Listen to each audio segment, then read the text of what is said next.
धन्यवाद बहुत बहुत आपका ऐश्वर्या जी। और बहुत ही सेंसिटिव मुद्दा है और मैं यही निवेदन सबसे करूंगी कि शांति से सुने, क्योंकि भारतवर्ष की आधी आबादी की बात हो रही है, जननी की बात हो रही है, शक्ति की बात हो रही है। और इस शक्ति के बारे में बात करने से पहले मैं आज पूरे भारतवर्ष को आपके माध्यम से गणेश चतुर्थी की भी शुभकामनाएं देना चाहती हूं और बप्पा के चरणों में यही निवेदन करती हूं कि जो भी महिला विरोधी लोग हैं उनको हे बप्पा कुछ सद्बुद्धि देना। और ये फोटो आज मैं आपको यहाँ पर एक फोटो दिखा रही हूँ। ये एक फोटो है जो हमारी भारतवर्ष की बेटी शीतल की है और इसके लिए मैंने आज 2 शब्द लिखे थे, वो सुना रही हूँ।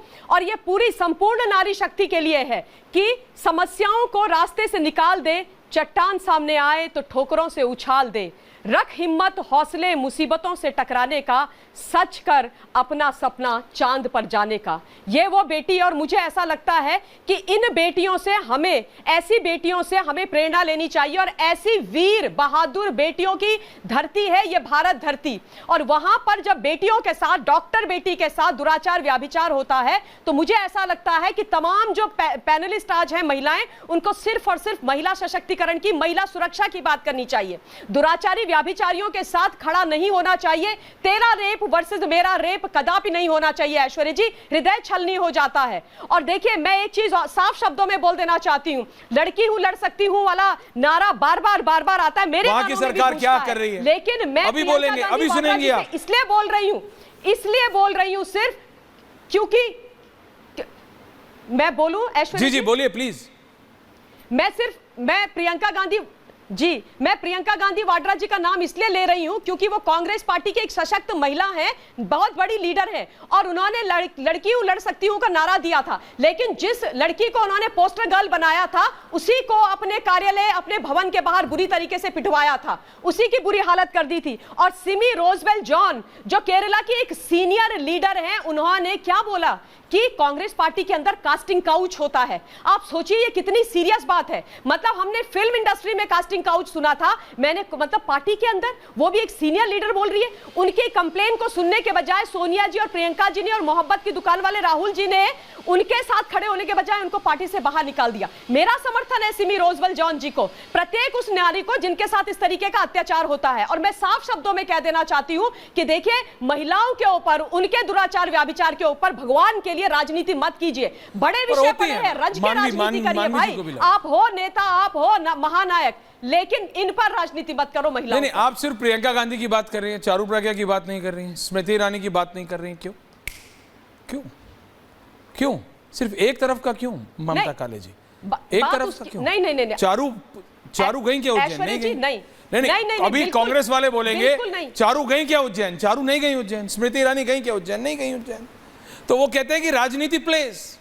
बीजेपी ने बंगाल में किया क्योंकि वो उनका काउंटर आता है, क्योंकि उनको ममता बनर्जी को बिल्कुल कर देखिए उस विभत्स और हैवानियत के साथ कोई खड़ा नहीं हो सकता। और बंगाल की महिला, मैं फिर कह रहा हूं, राजनेता कम हो गए हो प्रोटेस्ट से, बंगाल की मां और बेटी घर नहीं गई है, क्योंकि उसको पता है अगर आज वो चुप बैठ गई तो कल किसी और के साथ होगा, इसलिए वो भी सड़कों पे है। लेकिन Charu, that's a reality. Politics जहां मैनेजमेंट होने लगता है, महिला सुरक्षा पे जहां मैनेजमेंट होगा, रेप जहां अभी कोई बोलेगा कि मतलब उत्तराखंड में होगा। अभी प्रियंका जी बोल रही थी कि बीजेपी में ज्यादा है, मेरे में कम है, एंड इट मैटर्स। एक भी अगर रेपिस्ट किसी भी पार्टी में है या रेप एक्यूज पार्टी में है, and you have the audacity to go and talk about women safety, और कोई भी राजनीतिक दल इंक्लूडिंग योर्स चारू ये नहीं बोल सकता कि नहीं है उनके पास। चारू जी, आप कुछ कहना चाह रहे थे?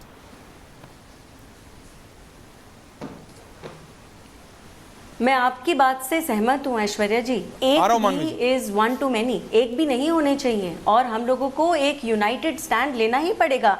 आप चाहे समाज की बात करें या पॉलिटिकल पार्टीज की बात करें, इस तरीके से डिवाइसिव नैरेटिव के साथ आप लड़ेंगे, आप अपने समाज को सुरक्षित बनाएंगे। देखिए आप ये कह रहे थे कि चारू उज्जैन नहीं गई, लेकिन चारू तो खुद कोलकाता भी नहीं गई थी ना। कोलकाता में रहने वाला जब हर एक इंसान सड़क पे था, तो सड़क पे क्या भारतीय जनता पार्टी का कार्यकर्ता नहीं होगा? क्या हमारे हमारा काम नहीं है वहां पर आवाज उठाना? हाँ, अगर हमारे प्रदेश में भी कोई इस किस्म का दुष्कर्म होता है, क्या इमीडिएट एक्शन नहीं लिया जाता? क्या ये इंश्योर नहीं किया जाता रिकॉर्ड टाइम में अरेस्ट हो? क्या ये इंश्योर नहीं किया जाता कि फास्ट ट्रैक कोर्ट बिठाए जाएं और लंबी पनिशमेंट दी जाए, कड़ी से कड़ी पनिशमेंट दी जाए? इस रिजल्ट में जब तक डिस्क्रिपेंसीज रहेगी, जब तक पश्चिम बंगाल जैसे राज्य और उनकी मुख्यमंत्री आरोपियों को बचाते रहेंगे, तब तक हम महिला सुरक्षा की बात नहीं कर सकते। अच्छा, कोलकाता आज सबको याद है, लेकिन हुगली याद आया किसी को? 15 साल की बच्ची थी, वापस यही कहा जा रहा है कि पुलिस ने कवर अप किया है। कहते हैं कोई अक्यूज्ड ही नहीं है, मरी हुई वो बच्ची पाई गई सड़क के किनारे हुगली डिस्ट्रिक्ट में, पश्चिम बंगाल में। अभी की बात बता रही हूं मैं। किसी ने पूछा जाकर वहां की पुलिस से कि आपने कुछ आदत सी बना ली है, हर महिला को एफआईआर तक लिखाने के लिए दिल्ली तक आना पड़ता है, सुप्रीम कोर्ट आना पड़ता है, तब उनकी एफआईआर लिखी जाती है। और मैं वापस से पूछना चाहूंगी ये दोनों ऑपोजिशन पार्टीज की प्रवक्ताओं से, बात कही, आपके मुंह से, किसी के भी मुंह से सिमी रोजवेल का नाम नहीं निकला। क्यों नहीं निकला भाई? आप लोगों को तो साथ में आवाज उठानी चाहिए और ये कहना चाहिए अगर हम विसिल ब्लोअर बन रहे हैं, अगर हम बोल रहे हैं कि कहीं कुछ गलत हो रहा है, तो साथ दीजिए ना उस महिला का। आपकी तो सो कॉल्ड इंडी नॉन अलायंस की शादी हुई ना सिमी रोजवेल, क्या नहीं है वो आपकी साथी? पॉलिटिकल पार्टी की मेंबरशिप से भी हाथ धो दे और आपको कुछ और दिखाई ना दिए दे।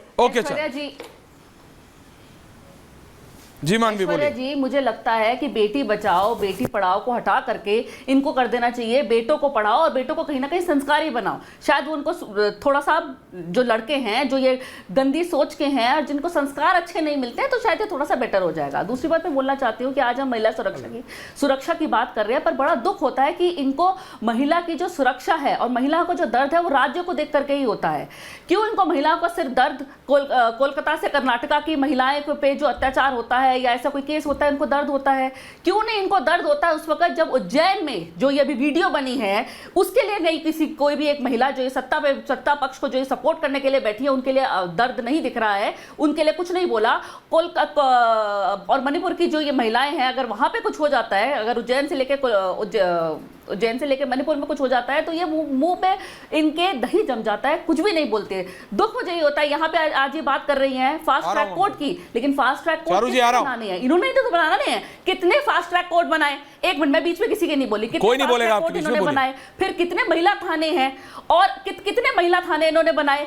कोई महिला थाने इन्होंने, जितना इन्होंने वादा किया था इन्होंने पूरे नहीं करे। दूसरी बात मैं ये बोलना चाहती हूँ कि महिलाओं का दर्द, जैसे मैंने कहा, राज्य को देख करके होता है। उज्जैन में भी ये हुआ, once a thief is always a thief, तो once a rapist is always a rapist. क्यों नहीं अब ये हम अमेंडमेंट्स करते हैं? हाई टाइम है, अब अमेंडमेंट होने चाहिए लॉज में कि अगर कोई जेल में जाता है, अगर कोई रेप करके जेल में जाता है तो उसको कुछ कड़ी से कड़ी कानून आने चाहिए कि उसको आप छोड़ देते 10 साल के बाद, तो 10 साल के बाद आप वो छोड़ेंगे तो क्या एक्सपेक्ट करेंगे?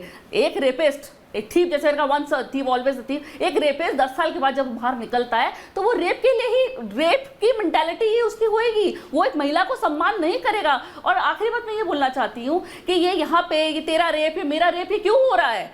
ये इसलिए हो रहा है क्योंकि यूपी में चिन्मयानंद का जो केस था वो वापस ले लेते हैं आप, ब्रिजभूषण को आप वो दे देते हैं, प्रोटेक्शन दे देते हैं, पॉलिटिकल प्रोटेक्शन दे देते हैं। क्यों नहीं? आप हमेशा इधर से उधर पॉइंट क्यों करते हैं? आप एक महिला के लिए क्यों नहीं सुरक्षा की बात करते? तो इसीलिए आज भी बैठ करके भी डिबेट कर रहे हैं। आप महिला की सुरक्षा ऑल ओवर करिए ना, राज्य को देख करके महिलाओं का दर्द मत करिए। और ये बात नेहा जी से बेहतर कौन आपको बता पाएगा कि लड़के हैं, गलती हो जाती है। ये माइंडसेट जब एक सर्वोच्च नेता बोलता है किसी पार्टी का, तो उसका असर कैसे ट्रिकल डाउन करता है? पक्ष का जो आपने कहा ना, once thief always thief, Neha ji बिल्कुल। जब किसी पार्टी का श्रेष्ठ नेता जब बोलता है ना लड़के हैं गलती हो जाती है, तो इट ट्रिकल्स डाउन। वो पार्टी के संस्कार है, लड़के हैं गलती हो जाती है, once thief always a thief. Manvi ji ने जो भी बोला सोचेगा। चारू जी आ रहा हूं, मेरी आवाज आपको मिल रही है? हाँ नेहा जी प्लीज बोलिए मैम। ऐश्वर्या जी, बड़ा दुख होता है मुझे जब कभी कभी मैं पत्रकारों को इस रूप में देखती हूँ। अच्छा, कि कितने आराम से पक्षपातपूर्ण बात। क्यों, मैंने कुछ गलत कहा? आप ये नहीं बोला गया था, मैंने क्या गलत कहा प्लीज बताइए। बात कर रहे हैं, वो स्टेटमेंट आपने शायद पूरा सुना भी नहीं। अच्छा बोलिए। जिस स्टेटमेंट की आप बात करें, अच्छा। लेकिन आपने एक बार भी उस स्टेटमेंट की चर्चा नहीं की कि कैसे हमारे देश के प्रधानमंत्री मंच से, बड़े बड़े मंचों से खड़े होकर बोलते हैं वाह वाह आपने 50 करोड़ की गर्लफ्रेंड देखी है क्या?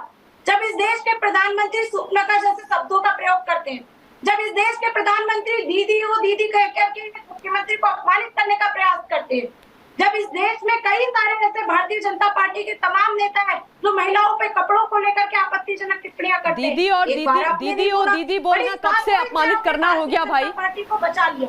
दीदी ओ दीदी बोलना, किसी को दीदी बोलना कहाँ से? एक एक करके थैंक यू। मुझे समझ में नहीं आया ऐश्वर्या जी। एक एक करके ममता जी।